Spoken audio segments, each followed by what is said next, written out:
Hey, so if you're one of the 73 people who regularly watches my videos, first of all, thank you. But you're also probably aware that I'm a pretty big EDM guy. That's kind of what this whole channel is about. So when my buddy invited me to go to Forbidden Kingdom with him earlier this year, I hadn't heard of it before, but I was pretty excited. So Forbidden Kingdom is a bass music festival that's happening this weekend. Yeah, Brian uploads another video late. What else is new? So you got your giant dragon decorations, pyrotechnics, big screens everywhere. Pretty par for the course for this kind of thing, right? But there is one thing that sets Forbidden Kingdom apart from other festivals, which I discovered when I clicked on a tab called The Forbidden Tale. Ladies and gentlemen, this festival has lore. Almost 100 pages of lore that I am certain they didn't expect anybody to actually read. But my name is Brian, aka Digit, and tonight, I am gonna read it. Before we get started, by the way, I found something called Dragon's Milk Bourbon Barrel Aged Stout. Seemed appropriate, you know, in case I start to regret reading 100 pages of music festival lore on camera. So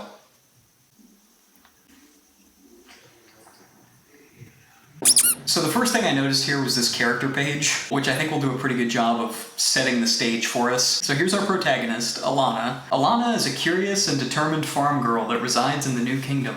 Her resilient nature and unequivocal willpower leads her through a terrain of colossal magnitude. Can the next Excision single please be called Terrain of Colossal Magnitude? As chaos encompasses the New Kingdom with terror, she finds herself drawn to a mystical energy that leads her right in the center of the clash of two worlds. Alright, King Cornivorous. I definitely thought that said King Coronavirus for a second there. Malevolent in nature with an unwavering passion for conquest, backed up by his own Cyberian Army. That's a complete sentence. They really spent all their budget booking insane lineups for this and didn't have anything left for proofreading their website. The king, along with his unruly thirst for power, seeks to conquer the Forbidden Kingdom.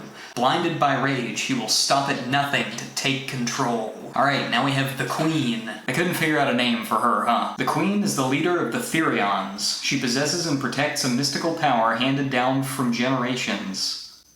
The Queen and her army will relentlessly guard their kingdom from King Cornivorous and his Cyberian Army at any cost necessary. She's backed up by an army of Thereons and guards information that can unveil buried secrets. She will stop at nothing to make sure her kingdom remains safe. Okay, correct me if I'm wrong, but I think this is one of the rare occasions where a semicolon would actually be appropriate. That was like the one form of punctuation that I could never quite get my head around. Okay, Quill. Quill is a rooftop worker that builds and fixes the roofs of the elite.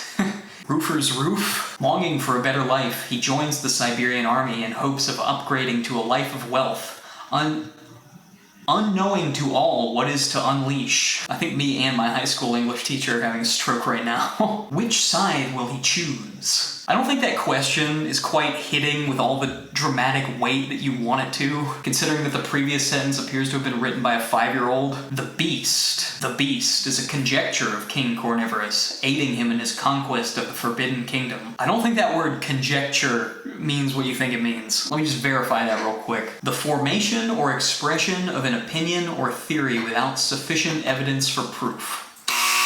Not really even close. Yeah. Mechanically enhanced, it fears nothing and no one. It will do King Cornivorous's will at command. Also, this illustration feels like one of those, like, dream rendering images, you know what I'm talking about? Where everything seems vaguely recognizable at first, but the longer you look at it, the more you realize that you can't actually identify anything. The dragon. They really were just rolling the dice on which of these characters were getting names, huh? The dragon is Forbidden Kingdom's oldest and most powerful inhabitant. It lives to protect its life source and has the capacity to wield the mystical energy surrounding and upholding the Forbidden Kingdom in its rawest and truest form. This feels like it was written by a politician or something. Like, I just read a lot of words, and I don't think any of them actually mean anything. Aquila. Aquila? Aquila? For once I'm not feeling too pressured to pronounce the names correctly. Aquila is a winged Thereon. He is strong and wise and has served as a soldier for multiple battles.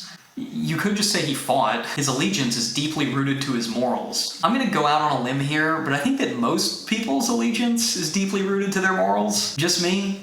Okay. And finally, we have Bellona. Bellona is a mighty centaur and a high-ranking Thereon warrior. He is the queen's counselor and will stop at nothing to fulfill his duty. Okay, hold on. Nowhere in any of these character blurbs is an explanation of what a Thereon actually is. So far, we've got horse, we've got spider, we have bird. Is there a common thread that I'm missing here? Also, I just realized how many of these characters will stop at nothing for various reasons. Okay, so the stage has been set. The characters have been introduced. We might even be a little more confused than before, but this is only the beginning. Ladies and gentlemen, the FK Tale.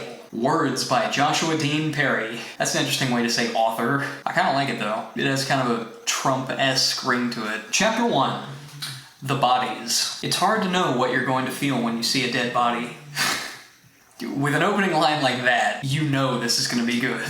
But if the rumors of the most recent attacks were true, they were going to find out this morning, hopefully before their parents noticed they'd gone. Hurry up, Liam hissed. Shh, or do you want your pa to know we've run off? Alana pushed on ahead quietly.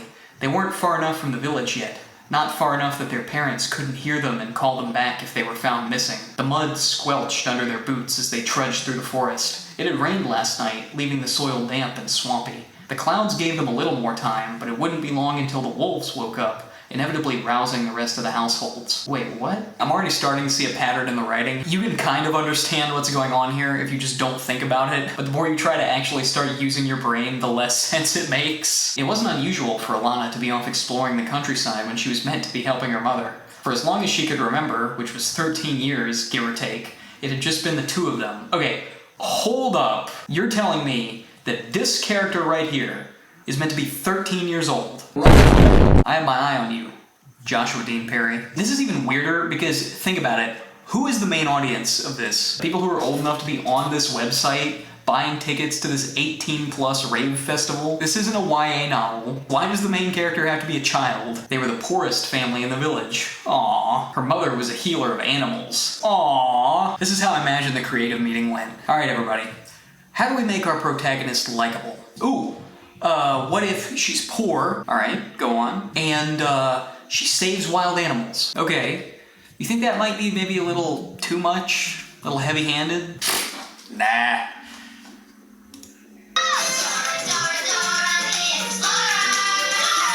She was so gifted in this area, the locals had nicknamed her the Creature Whisperer, but her talent didn't bring in any money. Well, it's too bad there's no TV, otherwise she could have had a hit show. Like, did the phrase, the blank whisper, not come about specifically because of that? I love that we're implying the existence of that in this universe. She had convinced Liam to come out this morning. He lived in the cottage down the track with his 4 older brothers, his parents, and his grandmother. He was small, even for his age, and was often unwell. This guy is not on the character page. He's definitely gonna die, right? He liked Alana and the excitement that being her friend brought along with it. When the other kids in the village made fun of him for his meekness, he had a tendency to whimper, but Alana was different. When they made fun of her for her raggedy dresses, dirty knees, and messed up hair, she would stick out her tongue and stomp away. I don't think this is accurate. That's like 8-year-old behavior. I think 13-year-olds have definitely moved on to cussing each other out. Scratching at a rash on his leg and shivering a little in the cold, Liam continued to splosh through the mud. How did you even find out about the body? He asked. Some traveler came to the house last night, Alana answered without turning around. He was pretty shook up, too. He kept talking about some forest dwellers nearby, saying they'd been attacked. Murdered. All of them. Murdered? Liam stopped. You didn't say they'd been murdered? Alana turned around, clenching her fists. Don't be a guppy, Liam. How else do you think a body that was living becomes a body that's dead? I don't know. Exposure, starvation, the plague, childbirth, maybe they undercooked their chicken or something. This is supposed to be like medieval times, right? There were a lot of ways you could die back then. My mom didn't think nothing of it. Said I shouldn't be listening to tall tales from travelers looking for a free meal. But I know forest dwellers camp around here sometimes. I reckon I know where to find the bodies. Bodies? Interrupted Liam. As in more than one? Yeah, Alana said, a spark of curious excitement in her eyes. I told you.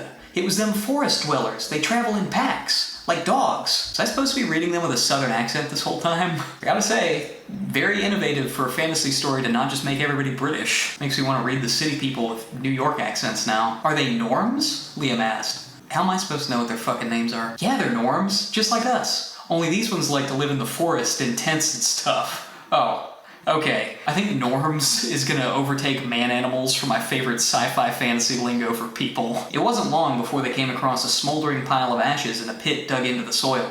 It was still warm. Really?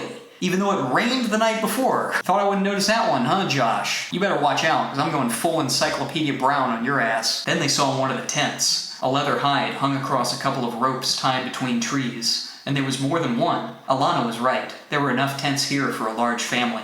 She let out a small gasp. "What is it?" Liam whispered, but Alana didn't reply. Just beyond the pine trees was a small clearing, and in the clearing was a pile of bodies. All the hands were covered in blood. The faces were burned and the clothes were torn. Flies had started to hover over them, buzzing noisily. Okay, so the bodies have started to decompose, but the fire is still warm. We now have 2 continuity errors in the span of 1 page. It's EDM festival lore. I don't know what I was expecting. They're definitely norms, Alana said. She turned to look back at Liam, who was scratching at his leg again. The thing that killed them definitely wasn't. Is there a reason why we're being told so much about Liam's itchy leg?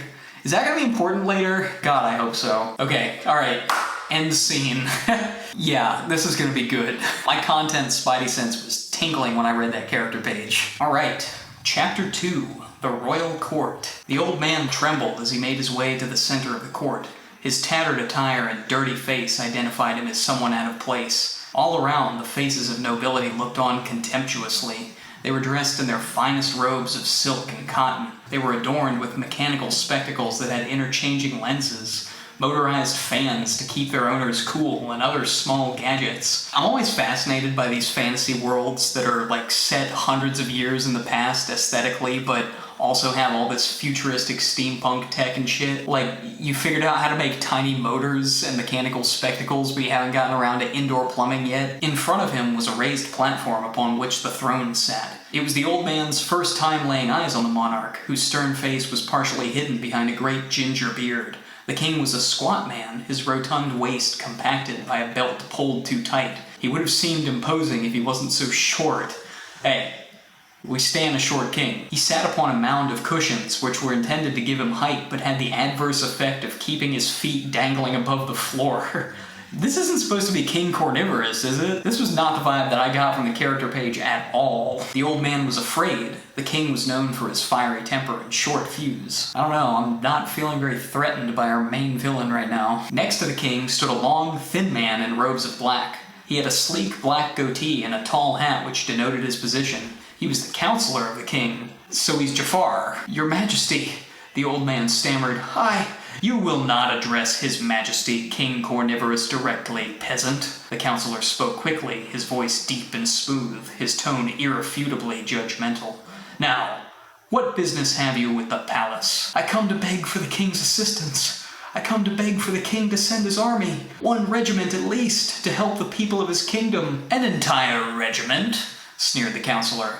"You are aware that a regiment is made up of 100 men, are you not?" Actually, it's usually closer to 1,000 men, but thanks for the vibe check. "And do you not think that 100 men is quite a large request for a man so..." The counselor ran his fingers over his pointed chin and grinned.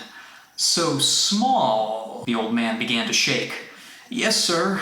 It is a big ask, I know." Dude got so scared he turned into Jar Jar Binks for a second. "But Misa do not come here lightly. There have been attacks." "Attacks? Do tell." "Attacks! In the countryside.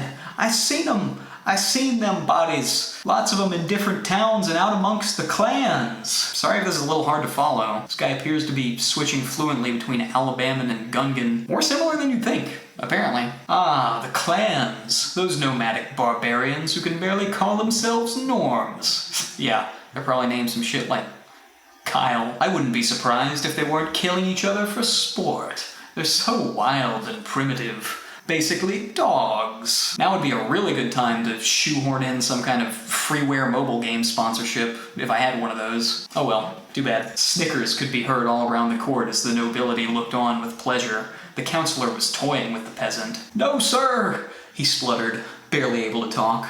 "No, they not killing theirselves. They being hunted out, picked off, mutilated, burnt. I seen their faces all a mess. I seen fear in their dead eyes. And who do you suppose is responsible for these atrocities?" The counselor raised an eyebrow. "It was It was Thereon's! At this, the crowd of noble men and women burst into laughter again. The old man looked about him in shock and despair. He started to cry, holding his frail body with his arms and rocking back and forth. The nobility continued to laugh. Does nobody in this royal court have anything better to be doing right now? Clearly they were never going to take him seriously anyway, so how did he get an audience with the fucking king? Thereons, you say? Aye. Please believe me, sir. Now he's a pirate. But the Thereons have been hiding since the treaty was made with their people. At which point, I might add, they were all but extinct. But I seen them! The crowd gasped as, for the first time, the king himself became animated, moving forward in his chair. Really? That's what makes them take him seriously all of a sudden? The king grabbed at the arm of his chair and hoisted himself from the mountain of pillows. Next to the counselor, he was about the size of a toddler, and yet his gait was that of a grandfather. The fuck? He waddled to the front of his podium. People of the new kingdom, fear not the words of this peasant. He is but a crazed pauper, and yet there is truth in his face. We will search the countryside with all our military resources to ensure the Thereons have not indeed returned and broken the treaty. And what if they have returned? A plucky man called out from the back of the room. His face quickly turned pale, his eyes around the court turned to stare. I'm sorry. I should not have spoken out of turn, your majesty. If the Thereons have returned, then we will destroy them once again, the way my father did before me. And this time, we will use our great technological advancements to wipe them out. This seems sus to me. I think what we have here is a Code George, is in Bush. I don't think the Thereons are really responsible for these attacks, guys. I'm gonna come in with the hard read here and say that the king is having his conjecture kill people so that he can justify going to war with the Thereons. Okay, so now we're back exploring with Alana. Liam doesn't seem to be here anymore. He's actually not mentioned at all. Maybe he succumbed to poison ivy off screen or something. So Alana finds this big pile of rocks, which are apparently the result of a landslide in the forest. JDP is getting feisty with his biomes here. By the way, from now on, if I ever need to refer to the wordsmith, I'm gonna call him JDP. For a second, Alana thought she was imagining it, but it seemed as if the rocks were growling.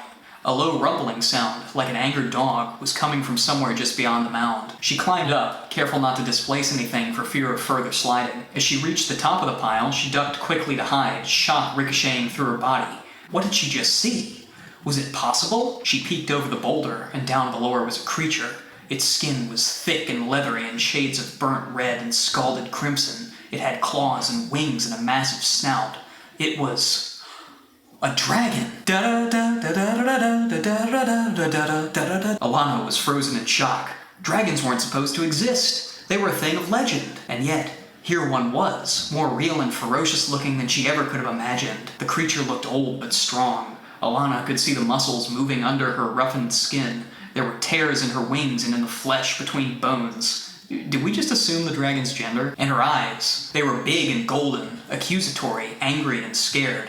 And they were looking in her direction. Yes, the dragon was staring her down. Then, without warning, the dragon let out an ear-splitting roar. Guttural and bellowing, her cry echoed around the mountains. Every hair stood up on Alana's arm, but she was confused. The dragon had seen her, so why wasn't it coming for her? Why wasn't it, in fact, moving around at all? Why did JDP's revision notes make it into the final draft? That's when she saw it.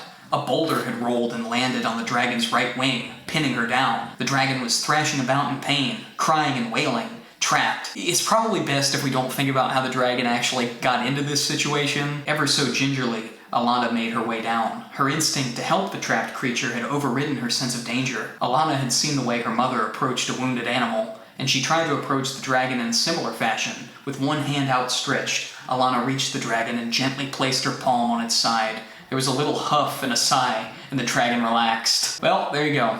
The secret creature whisperer technique is to walk up and put your hand on it. Kids, if you ever come across a cornered wild animal, do exactly this. I guarantee you it will not end in a hospital visit. Thinking quickly, Alana looked around to see if there was anything she could use. She spotted some thick vines, grabbed them, and tied them around the boulder. There was a sturdy branch overhead, and she threw the vines over it, grabbing hold of the loose ends. Using the branch for leverage, Alana tugged at the vines with all her strength. Ever so slightly, the boulder shifted and the dragon yelped. Okay, so first, I would love to know what a dragon yelp sounds like. Second, let me get this straight. We have here a boulder that has pinned down this dragon, the Forbidden Kingdom's oldest and most powerful inhabitant. But through the power of one pulley, This 13-year-old girl can now lift it. That's just physics for you.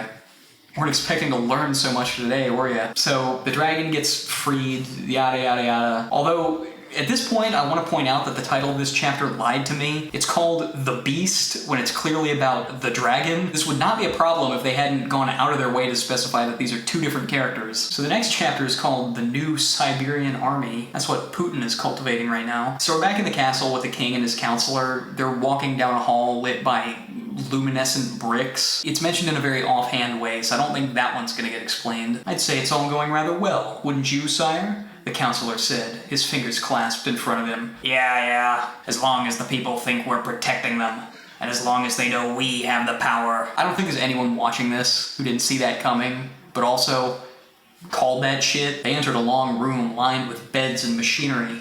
Next to each bed was a table that held drills and saws and other apparatus used in mechanical repairs. In each bed lay a man. All of the men were unconscious and hooked up to machines that were breathing for them, sustaining them. I guess we have fully functioning ventilators in this medieval kingdom. I know that trying to figure out the rules of technology in this place is only going to cause me pain, but I feel compelled to do it anyway. Each one of them was in the process of enhancement. Where one was missing a leg, a new one had been attached, built out of metal and powered by an external source. Where one had lost his arms, new arms had been provided, glimmering and strong. One had eyes that could see for miles, one ears that could hear far across the kingdom. That sounds horrible. Isn't that the shit that traumatized Clark Kent at the beginning of Man of Steel? They were weaponized, too.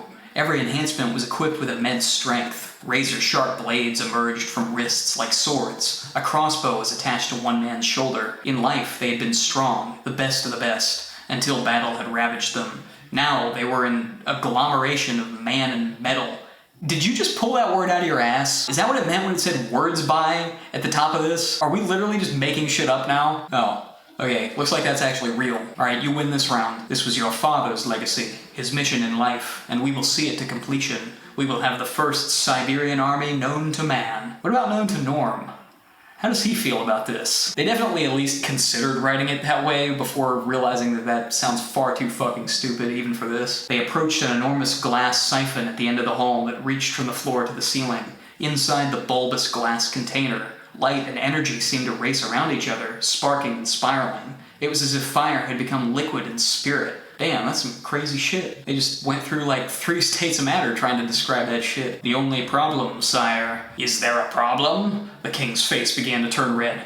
Cornelius? Wow, what a way to reveal that this guy's name is Cornelius. So we have Cornivorous and Cornelius. Fuck the norms. We got a race of Corns up here in the castle. The problem is that all of these experiments, as vital as they are, well, they take a lot of energy, and all the energy we have, all the energy we were able to capture and harness from before the treaty, is in this siphon. And so, if we aren't able to find a way into the Forbidden Kingdom, what then? Then we run out in a matter of years. Well, I guess you should have used all of it to illuminate your fucking walls then. You could have just used torches, like a normal castle, but you just had to go for the flex, didn't you? The king's counselor stroked his beard, pensively, then turned away and began to back towards the door. We will search harder. We will find the way, the king called after him, but the counselor didn't turn back. What a Chad move by Cornelius. Tells the famously irate king that they're about to run out of energy, refuses to elaborate, leaves. So from here we have a dinner scene between Alana and her mother where the mom gives her a necklace that I am sure is going to turn out to be magical later. I don't think even JDP really knew what to do with this chapter because it contains detailed descriptions of the cottage, the food that they're eating, and the necklace, and it's still barely even a page long. One other detail that I thought was relevant was that this is a 16th birthday gift for Alana, so I guess this story takes place over a number of years, which I guess makes that Alana illustration a little less bad. I'm just hoping that we eventually get to a point in the timeline where the character that is clearly coded as an adult woman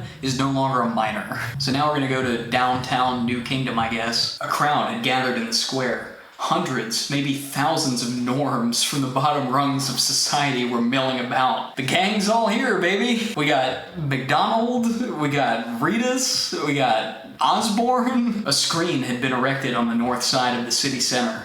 Everyone had been invited by messenger drone to a presentation in the square, and attendance was mandatory. I'm sorry, drone? Like Jeff F-type drone? Quill stepped up onto the edge of a well by the side of the square to get a better view. Quill spelled differently than it was on the character page, by the way. A cool breeze swept the platinum hair across his face, which was tanned from working outside. He was a roofer and spent his days on top of the world. That is, on the roofs of the homes of the capital's elite, fixing holes in broken tiles. Military airships circled above the crowd, their sloping roofs shading the troops in the baskets below. Steampunk fantasy world?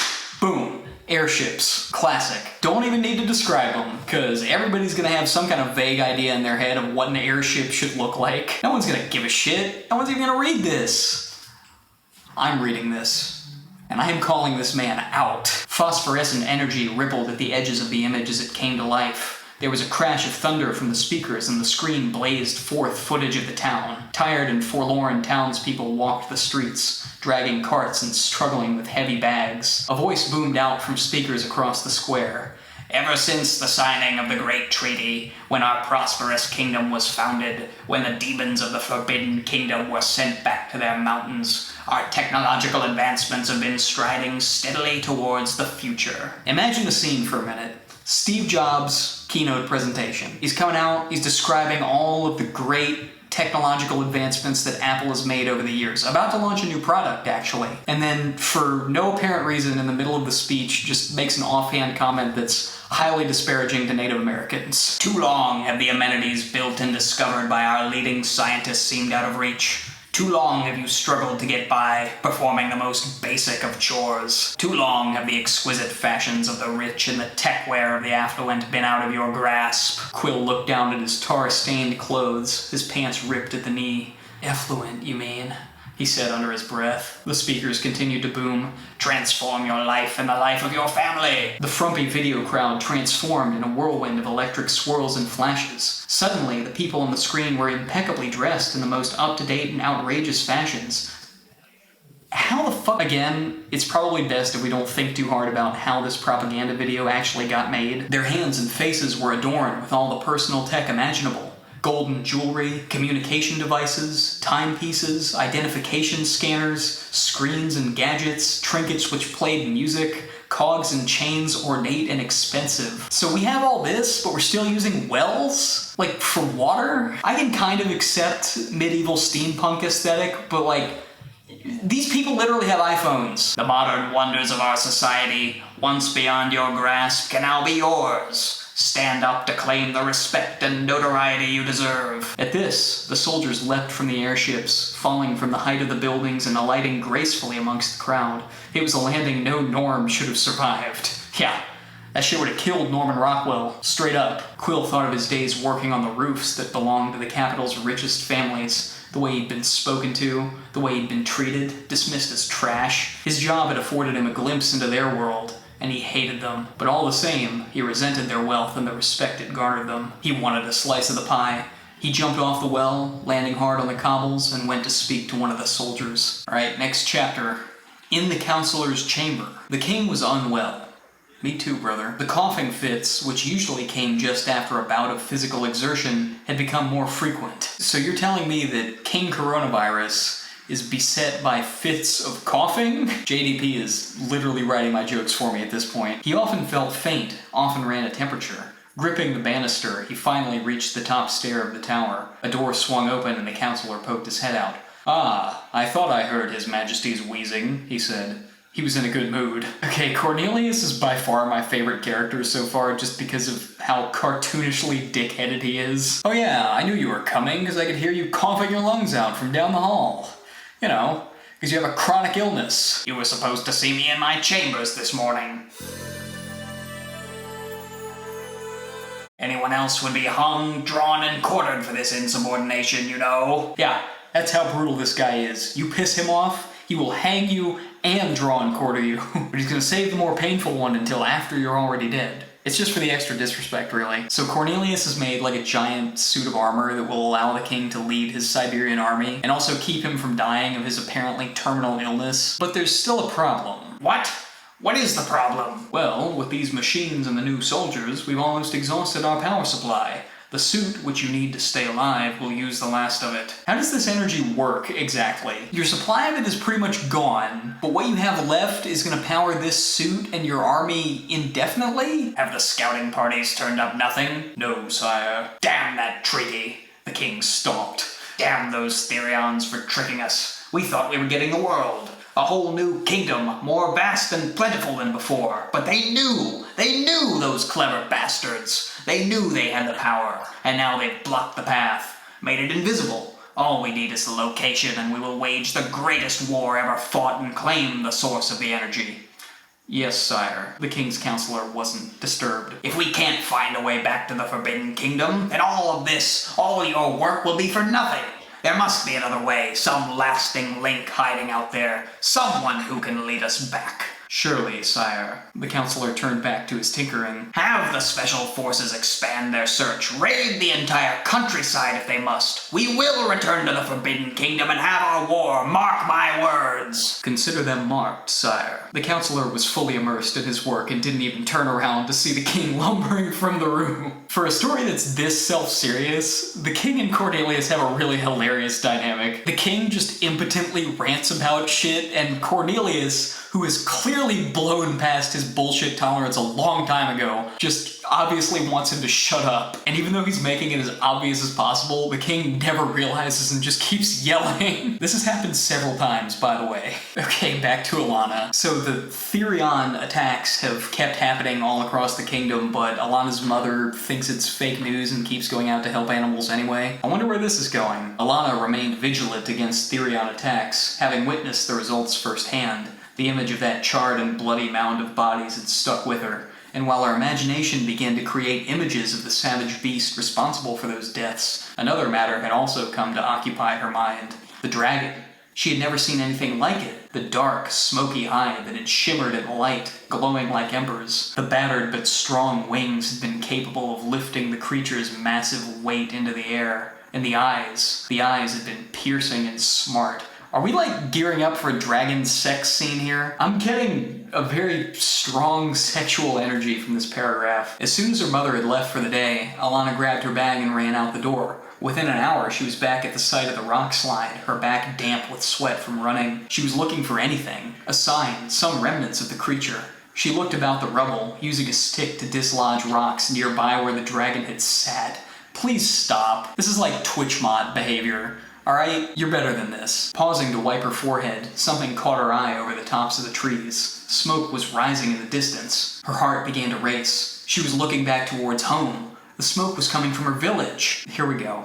Let's get this over with. She leapt from the rock pile and began to run again. She came upon Liam's house first, or what was left of it. Fire had torn through the property and continued to rage in the fields beyond. There, chained against the blazing wall of the shed, was Liam, his face torn and mangled. His family, parents and brothers, were chained up next to him. Each was mutilated and continued to burn. Moment of silence for Liam. He showed up, he scratched his leg, and then he died. If this was Star Wars, there would be an 8-page wiki article on Liam, the boy with the itchy leg. Lying there in the grass in front of her was Liam's personal identity reader.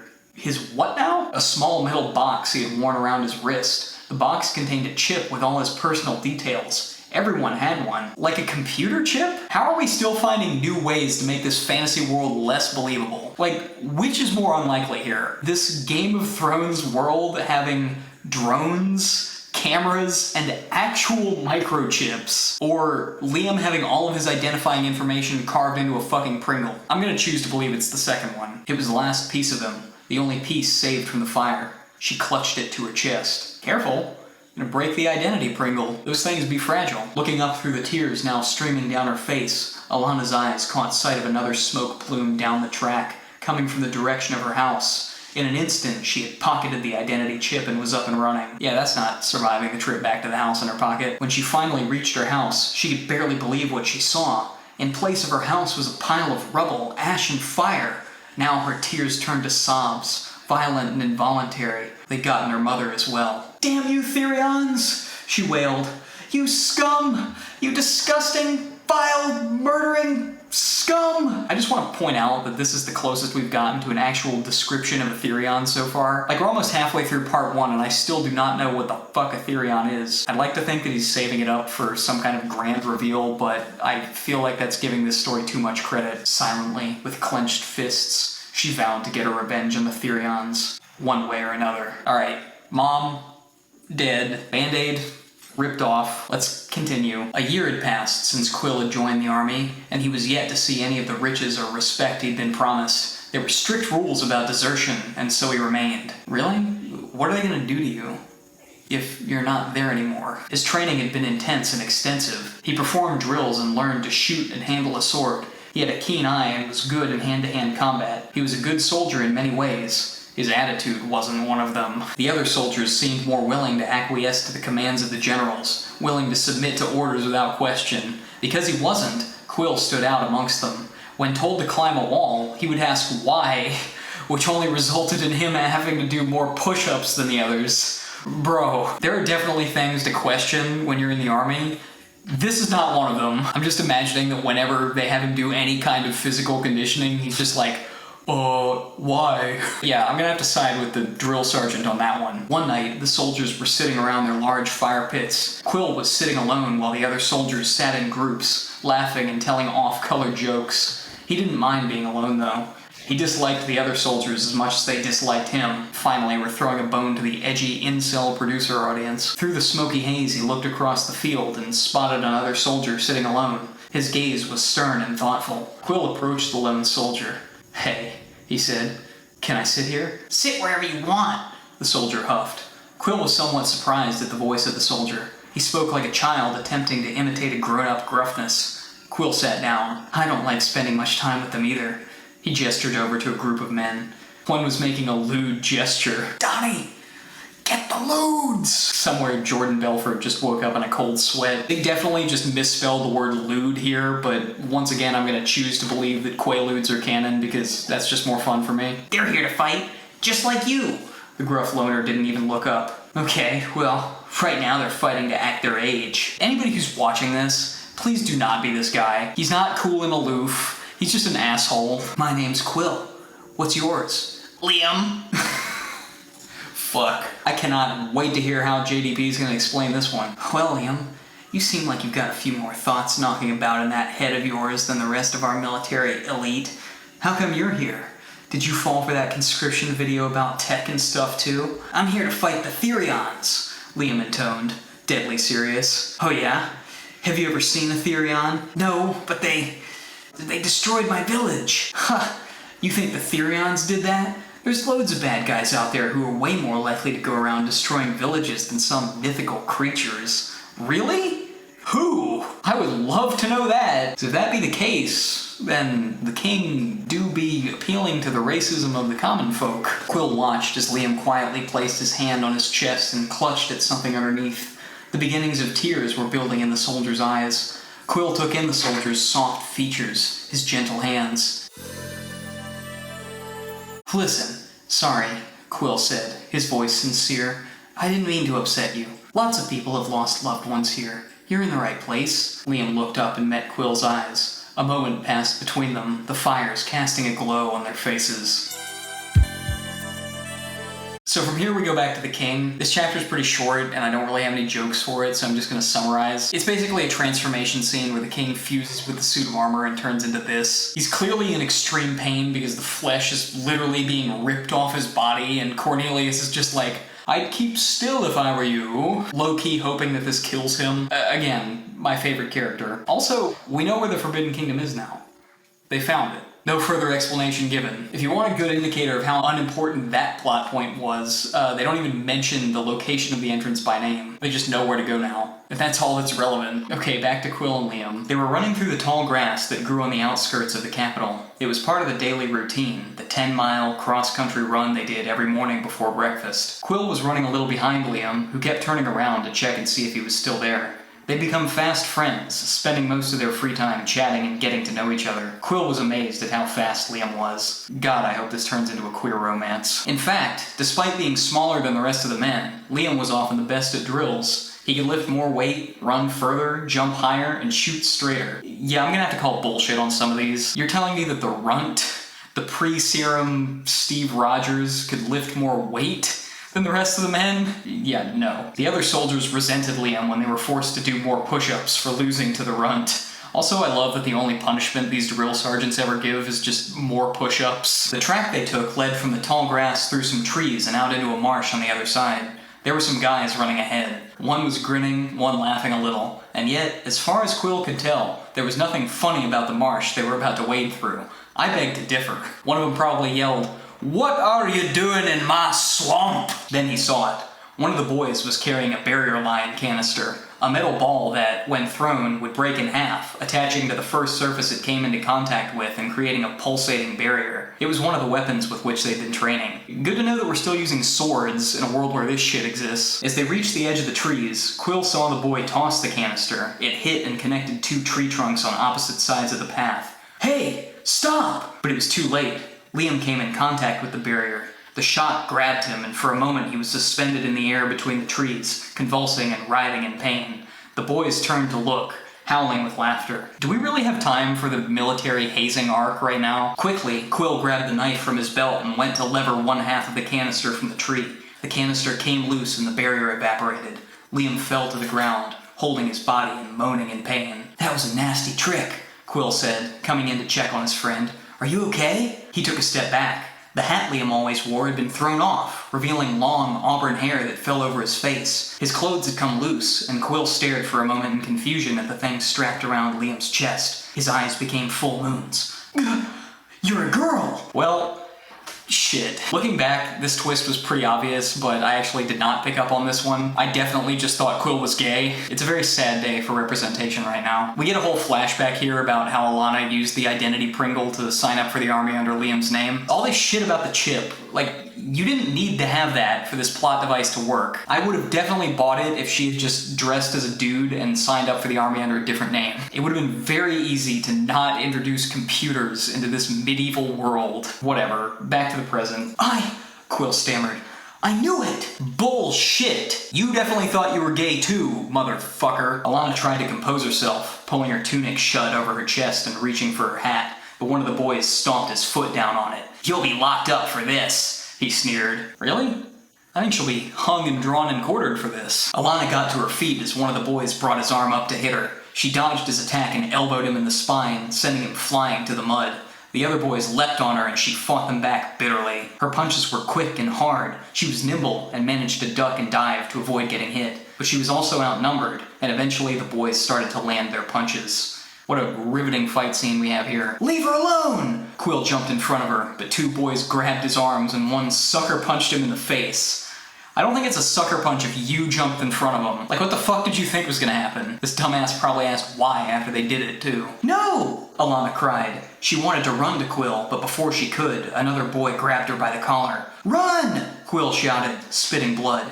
"You have to run!" A boy rose his fist at Alana again, but she kicked his shin hard and ran. All she knew was that she had to leave the army. If they discovered her, she'd surely be killed. She left the forest, back into the tall grass and away from the camp, leaving Quill behind. Well, I guess it wasn't that hard to desert the army after all. I think the moral of this chapter is that Quill is just a bitch. And gay. Those two things are unrelated. Alana ran into the night, not knowing where she was heading. The stars blinked as she ran through grassland and then thick trees, finally arriving at the base of a towering waterfall. Holy shit. She just sprinted through 3 Minecraft biomes. Her hunger bar must be getting pretty low. She stopped and dropped to her knees, breathing hard. She had no idea where she was now. She had lost everything. Her family, everyone she held dear. And now, she couldn't even help the army defeat the Thereons, the people responsible for the death of her mother. It's okay. Vigilante justice is still an option. You can still become racist Batman. Actually, now that I think about it, that's just the KKK. Pushing back the tears, she looked down at her chest to the place where the wooden medallion hung from her neck. She took hold of it, the only thing she had left of her mother. Grasping it tightly, she held it to her mouth. Light trickled in through her closed eyes. She held the medallion away from her face and stared at it. It had started to glow a celestial blue. Wow, the necklace is magical. Anybody out there that didn't see that coming? If so, congratulations. You're the target audience. Alana held it up to see clearer, and she noticed the same cerulean glow coming from the middle of the cascading water before her. She felt a gentle pull. The medallion seemed to be leading her to the waterfall, and she went with it. At first she thought it was a trick of the light, for it seemed as if the water had begun to fall upwards. As she stared at the mysterious movement of the water, she noticed a cave in the cliff face, with a narrow rock path leading inside. No fucking way. Did she seriously just stumble upon the entrance of the Forbidden Kingdom within running distance of where the army is camped? Can I get a communal bruh on behalf of the king here? The medallion continued to pull her forward toward the cave's entrance, and Alana, with nothing to lose, followed willingly. I love that JDP feels the need to justify this, like she didn't already approach a thrashing dragon earlier in this story. She lost track of time once inside the cave, which was long and dark. Tracing her fingers along the wall, she pressed on in the darkness. It was a long time before Alana emerged at the other side. She found herself standing at the foot of a large circular staircase in a great stone hall. Her mind was racing and her impulse to turn back was strong, but her curiosity was stronger. For a while, it felt to Alana that the stairs would go on forever, the walls curving around her as she rose. Ooh, it's okay, I know this one. Just do like a backwards leap up the stairs and you'll get to the top in no time. Eventually, she came upon a small window cut into the stone and looked out. At first, she thought her eyes were playing tricks on her. She was in the sky, with clouds drifting below. How had she gotten so high up? And why did it seem as if she were in a floating castle? I don't know, maybe because this chapter is called The Castle in the Sky. Why else would your mind jump to that very specific and otherwise impossible scenario? The stairs came to a doorway that arched over her head and led into a shadowy room. The floor was stone, and there was no light other than what could slip in through the little windows dotted around the walls. Her memory of the journey to this room was hazy. As she tried harder and harder to remember the way from which she'd come, the more misty those memories became. I don't think this is because of magic. Let's recap the journey so far. We walked through a really long cave in which it was too dark to see anything. Then we walked up a really tall staircase. Doesn't sound all that memorable to me. There was a sort of landing running along the walls of the room, about halfway between the floor and the ceiling. From an opening in a wall, a shadow emerged onto the ledge, its many legs clacking on the stone beneath. Tall and imposing, the creature was shrouded in darkness. "Child of the Norm world," came her voice, deep and commanding. "On whose authority have you breached the gateway to the Forbidden Kingdom?" Wow. So the inhabitants of the Forbidden Kingdom also refer to people as norms. That being short for normal, I assume. That's some internalized oppression right there. Come on, JDP. You're really revealing your bigotry by writing your non-human characters this way. You could have just wrote Child of the New Kingdom, and we could have avoided unpacking all this. It also would have sounded far less fucking stupid. Meanwhile, the king is rallying the troops. "Our gallant forces! Tonight is the night. Thereon vermin have infiltrated our country, committed acts too horrifying to speak of. They have broken the treaty signed by our forefathers promising peace. Our only option is to hit them back." Why do I feel like Donald Trump has said exactly this at some point? The soldiers began to huff with anger. Some of them lifted their blaster guns into the air in time with the guttural chant which had begun. Some ran shock blades over their energy shields, sending sparks flying. "Until now, the Thereon's whereabouts have remained a mystery, shrouded in secret. But we have discovered the path back to the hideout of the depraved Thereon cockroaches." Why do I feel like Donald Trump has said exactly this at some point? "We call on you now, troops, our front line. We call on you to ride tonight and fulfill your destiny." Ride what? They're all on foot. Quill lit up his shield and held his glowing blade aloft, although he did so half-heartedly. His heart wasn't in this war, and his mind was elsewhere. He was thinking about the girl who had been his only friend in the army, the girl who had gotten away. "My brother, clearly you could have gone after her at any time." "Tonight," the king boomed, "for your king and country, we take back the Forbidden Kingdom." What's this about a country all of a sudden, by the way? Is there some larger geography here that I'm not aware of? I guess king and kingdom doesn't really work, does it? There was fire in the eyes of the men as they cheered their king. As one, they began to move out on foot, heading into war. Quill went with them. So back to Alana, who is now surrounded by Thereons. Here we go, guys. They'd appeared out of nowhere. Or had they been there all along? Behind her on one side was a man the size of a bear, with fur on his legs and belly, and with massive claws and teeth. He was wearing armor, rough and thick with elaborate decoration, swirling vines, leaves, and tree roots. From one of his paws dangled a mace, heavy and ominous. On Alana's other side was a woman. Or was she a wolf? Her face had the jaws and snout of a beast, with ears and fur to match. Her hind legs were that of a wolf's too, but her torso and arms were a woman's. She too was wearing similar armor and was carrying a formidable spear. Finally, the big reveal. We know what the Thereons are now. They're the furries. In their rightful place. Cast out from society. In front of Alana to the left was a half-man, half-horse creature. His long hair was silver and reached down to his hind legs. The muscles bulged in his arms and torso as they moved beneath the caramel fur that covered his lower half. This better not awaken anything in me. Finally, facing Alana straight on was their leader, a woman and spider forged into one. From her midsection down was the hard, exoskeletal body of an arachnid. Her 8 long, pointy legs clacked disturbingly as she moved across the stone. Between her hands were silken strands of webbing that moved and contorted as she spoke, shimmering in the light, reflecting different colors. I'd like to imagine that she's just constantly going like this, like she's ADHD and it's some kind of fidget toy. I am the head of the Thereons, child. This is my council. You are the first Norm to wander the path to the Forbidden Kingdom in over 50 years. Tell us how you have come to be here. Well, you see, I'm kind of having trouble remembering right now. Apparently y'all designed it that way, so not really sure why you're asking me this. That's what Alana should have said. What she actually said was this. I won't tell you anything, you! Careful the words you choose, child. Words can have consequences. AKA, you were definitely about to say a slur right there, but I'm gonna let it slide this one time. My mother, she struggled to say as she fought back tears. You killed her! There is blood on my hands, child, as there is on any great leaders, but the blood of your mother is not on mine. Liar! There are a good many things you do not yet know, my child, but you will. Alana said nothing. She was confused. The queen seemed nice, compassionate even.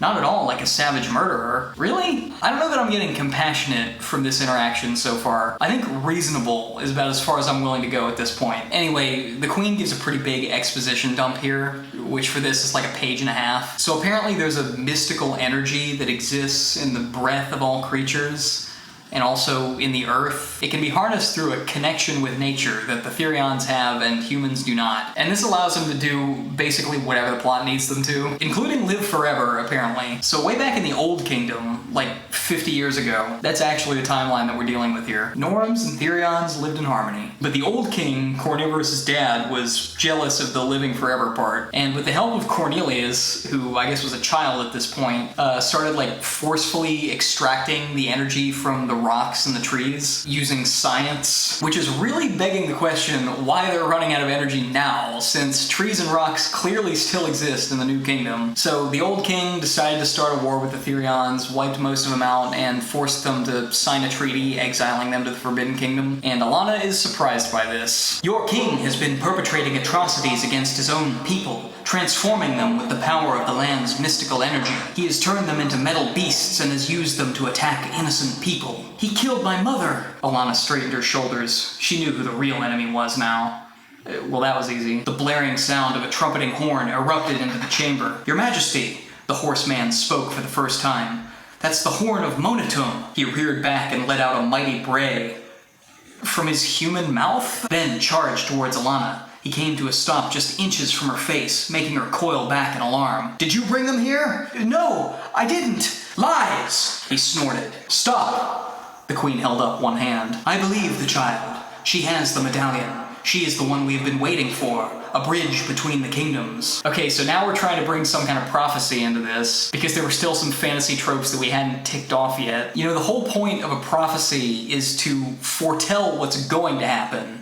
Like, in the future. You can't just make shit up as it's happening. That's not how this works. So the queen has Aquila carry Alana off, which seems like it would be a very painful experience. They go to some cliff overlooking this big valley where I guess she's going to watch the battle that's about to take place. It had taken her no time at all to reach the valley, and yet somehow all the Thereons were there as well. From what she could tell, there was no way to leave the castle except by air. But there they were, transported as if by magic. Okay, we've definitely reached the point where JDP has truly stopped giving a fuck. We need to have a big battle, so the Thereons are here. How?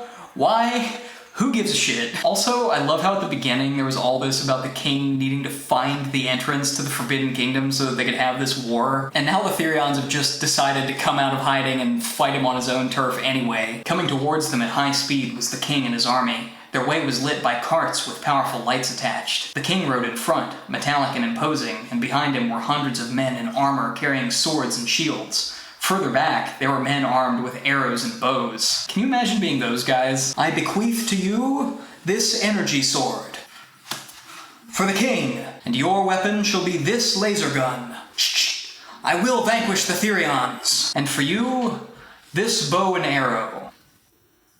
The fuck? There were large, copper-plated tanks, the closest with cannons on their roofs. Those further back carried catapults that glowed blue in the darkness. So now seems as good a time as any to bring up something that's kind of been on my mind for a while. Going into this, I was wondering if there was going to be any kind of lore tie-in to the EDM aspect of this, since it was written specifically for a bass music festival. Like, maybe instead of the horn of Monotum, the army blows the horn of Trap, or maybe they fire bass cannons, or maybe the magical substance that's powering all this is actually some kind of serum. I don't know. I feel like that could have been mildly cool, and now it just feels like a missed opportunity. The Thereons were vastly outnumbered, but then, what matches a Norm against a lion or a bear? Ooh, I think we have the seed of the next great Twitter debate on our hands. Who would win in a fight? 10 Norms or 1 bear? Feel free to get creative with your choice of Norms, by the way. Like, they don't all have to be the same one. I want discourse on the pros and cons of McDonald versus Rockwell, alright? Alana couldn't believe just how many soldiers the king had brought. She had known the army was vast, but she had no idea just how much so. Just a few hours ago, she would have wished for the king's army to march in and destroy the Thereons and their queen. A few hours ago, she would have relished delivering the final blow herself. But now, after all she'd seen, she wanted the queen and her Thereons to triumph. That's character development right there. Alana watched as the two armies faced off against each other, one extensive in numbers and tech, the other naturally powerful and capable of magic she never could have imagined possible. All at once, a cry went up from the king, and his army charged towards the valley. I'll bet you think we're about to get a battle scene here. Finally, some action after 50 pages. Well, too bad, because the very next sentence is, Quill was tired from marching. I don't think I've ever seen anybody tank the pacing of their story this fast. Just imagine, Return of the King. The riders of Rohan have just arrived at Gondor to save the day. Theoden gives his speech, they charge in. It's a real audience cheer moment, you know? And then the very next shot is just some random asshole going, I can't walk anymore. He couldn't understand how they were supposed to fight now that they'd walked so far. Yet here he was, about to go to war with some mythical foe. You know my favorite thing about our protagonists? How active they are in this story. One of them doesn't want to be here, and the other one is in spectator mode. The king was shouting something about power and betrayal, and before Liam knew it, the cry went up. They just called him Liam! Fire was in the king's eyes as he rallied the troops. Everything had fallen into place. His plans were coming to fruition. Now the time had come. He set his jaw, threw his mighty fist into the air, and yelled, "Charge!" Why do I feel like Donald Trump has said exactly this? The Thereons leapt from their ledges and bounded down into the valley. Those that were airborne raced ahead. The queen was manipulating her webbing, conjuring bursts of energy and powerful shields. It all seemed like a blur to Alana as she watched. The blaster squads shot first, before the bird-like Thereons began to swoop down and grab up soldiers, dropping them back to land like ragdolls. Rockets began to shoot beams of light from the tanks. Fucking what? Catapults were launched. The ground fleet ran into the fray. The bear man took them down 5 at a time with his great paws. The head of the Thereon regiment galloped into battle, firing his crossbow with speed and devastating accuracy. I think that this is Bellona, but they never actually named him, so it's not really clear. The king remained in his chariot, right at the entrance, shouting orders and killing anything that came too close. I wonder how the bow and arrow guys are doing in all this. At first, it seemed as if the Thereons had the higher ground. They were stronger. Arrows bounced off their hides. Oh.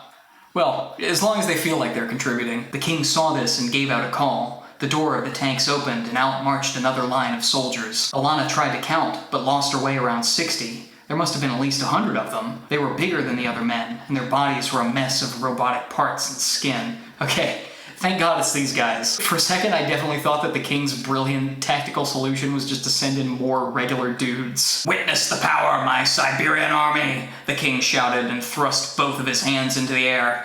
"This, men, is the future! This is what will become of you all!" The Siberian fleet was immensely powerful, each one a fair match for the Thereons. Well, then why didn't you lead with them, dumb fuck? Were you just hoping to thin out the populace so that you didn't have to distribute as many iPhones afterward like you promised? The clank of claw against metal rang in Alana's ears. She heard the scrape of blades against skin and the cries of pain and struggle. Sweeping the battle with her eyes, Alana finally caught sight of Quill. He was battling a Thereon. Well, I guess all that walking wasn't so bad after all, bitch! She shrieked when the Thereon, a tigress, swiped at his head and sent him flying. Honey, let him go. You think you want him, but you don't. I give him maybe a year before you catch him experimenting with dudes. Something else caught her attention then. For a moment, she thought the Thereon queen was retreating, but Alana quickly realized that the queen was finding higher ground. She closed her eyes and began whispering something to herself. The web grew and spun, and new connections latched to old threads. The web was glowing with power as the queen drove it into the rock at her feet, sending a wave of built-up energy pulsing through the ground. It knocked over every soldier, Norm or Cyberian, it came into contact with, giving the Thereons a chance to come back. With their new advantage, they dove forward, the queen also joining her fighters. Wait, so that move didn't, cost her anything? No debuff or cooldown was applied there? Bitch, what are you doing?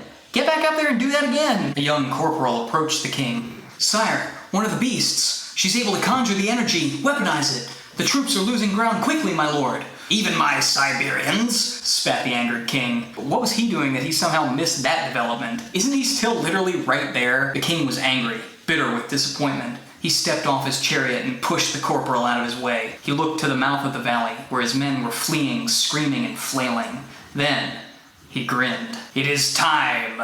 He swung around to face the two guards standing next to the largest of the tanks. Let it out. I think I have a conjecture about what this thing might be. A rattle of chains accompanied the lowering of the door. Smoke poured out from the container, and 3 sets of eyes lit up from within. It was a beast made entirely of metal. It had 3 heads, each snapping a fearsome set of jaws. The heads were attached to a great, hulking body with sturdy legs that were covered in spikes. Smoke tumbled from its colossal jaws. The beast charged into battle, one head grabbing the first Thereon, a man-ox, and tearing his head clean off his body. The Thereons edged backwards, except for the queen, who stood her ground. She opened her mouth and shrieked. The sound was ear-splitting and cut through the dense night air like a freshly sharpened blade. You love to see the obscure writing techniques. Classic double metaphor right there. Why use one when you can have 2 for twice the price, am I right? Silence settled in the valley before the dragon rose up from the mountains. The Thereons let out a cheer, raising their weapons overhead as the dragon flew into the valley. She swooped down upon the beast and the fight began. The dragon spewed forth fire. Flames rained down upon the beast. She whipped the beast with her spiny tail and tore at the metal skin with her claws. The beast fought back. Everyone else on the battlefield scrambled to get away. The Norm army sprinted over the rocky ground as fire and debris crashed down around them. The Norm army? So I've been wondering what I'm going to call my subscribers. First 100 subs get to be officers in the Norm army. So get to clicking. Quill was just regaining consciousness and couldn't believe the sight to which he awoke. Almost instantly, though, he saw an opportunity. While everyone else was stampeding to safety, he snuck into the shadows. I really wish this story would give me a reason to not actively hate this guy. The Norms who had reached a safe distance turned back to look. A cheer went up from the men as the beast leapt on top of her and began to rip into her scaled flesh. For a moment, it seemed as if all would be lost. But the dragon, seemingly from nowhere, opened her wings to their full extent and swiped at the beast, sending him flying. Guess the dragon's been working out since that one time she got pinned by a boulder. She lifted herself into the air, and the light of fire began to grow in her belly. Then, with one great cry, she let out the biggest stream of fire Alana had ever seen. The onslaught of heat and light went on for a full minute. Do y'all know how long a minute is? Try timing that shit yourself. At what point does the continuous fire blast just become excessive? When she was done, the dragon dropped onto the beast and began to tear it apart. Oh, so the fire blast didn't actually kill the beast. I imagine that after a while of blasting the beast with fire, the dragon was just like, is he dead? No? Well, maybe if I do this for 30 more seconds. Alright, it's been a minute. Still not dead? Alright, fuck it, we're going in with the claws. Chunks of metal, gears, and cogs went flying. It was savage. When she was finished, the beast was nothing more than a pile of scrap metal. Stumbling backwards, the dragon was spent. She fell to the earth, dust rising from where she landed. She wheezed as the life began to leave her. No! Alana screamed, and everybody turned to look at her. The king, the Norm army, and the Thereons all stared up at where she stood. They definitely did not all hear that. Unless she was hooked up to that Forbidden Kingdom sound system. Quill heard her cry and turned back as well. He couldn't believe it. There she was, the girl standing on a rocky ledge halfway up the side of the valley, her long red hair flowing in the wind. Aquila, take me down! The The feathered Thereon lifted her up and brought her gently to the ground a few feet from where the dragon lay, struggling for life. So he's just okay with taking her down now? Is the battle supposed to be over? Because it seems to me like we're just back where we were 2 pages ago before the beast and the dragon appeared. The queen herself had already reached the dragon by the time Alanna got there. Cautiously, Alanna made her way over. She reached out her hand and placed it gently onto the dragon's side. The creature let out a small sigh and she looked into Alanna's eyes, from which tears were now falling. The dragon's eyelids slowly began to close, and then she breathed her last breath. "How does it feel, child, to look upon the body of such a creature?" the queen asked. "I don't know. It's hard to know what you're gonna feel when you see a dead body." Tiny trails of golden light began to rise from the body of the dragon. They felt their way through the sky like tentacles, and some of them reached towards Alanna. With her eyes closed, she was gathered up in the tendrils of light and lifted from the ground. The light encompassed her as she spun slowly in midair. It grew and grew until finally it exploded in a brilliant flash of fire and light. A fierce wind swept about, and Alanna was there, fire blazing in her eyes. She was transformed. Alanna and the dragon had become one.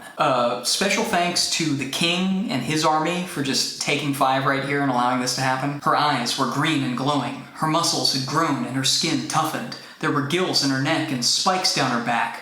Her hands ended in claws and she was stronger, more alive. Her weathered tunic fell away to reveal a new suit of armor. It was made of dragon's skin, the same smoky crimson. Quill watched and thought she was the most beautiful thing he'd ever seen. "Aww, the simp has fallen in love with the e-girl." The king was raging, foaming at the mouth. His jaw was quivering and his fists were clenched.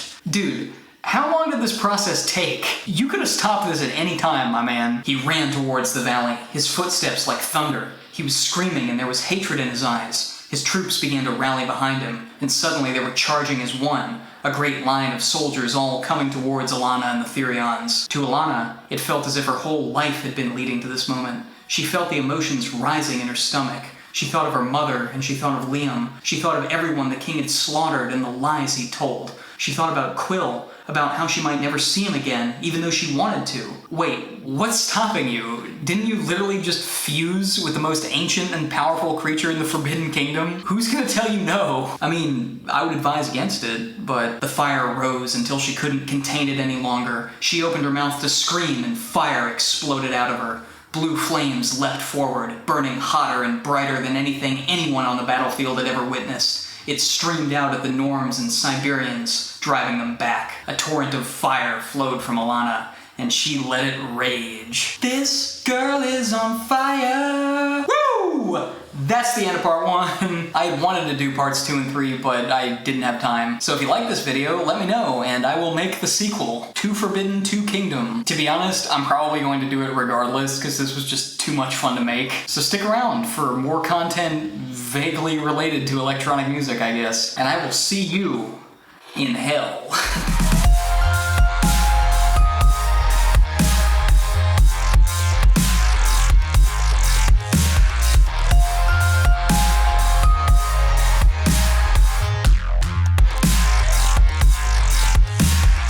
Like, we're almost halfway through part 1 and I still do not know what the fuck a Thereon is. I'd like to think that he's saving it up for...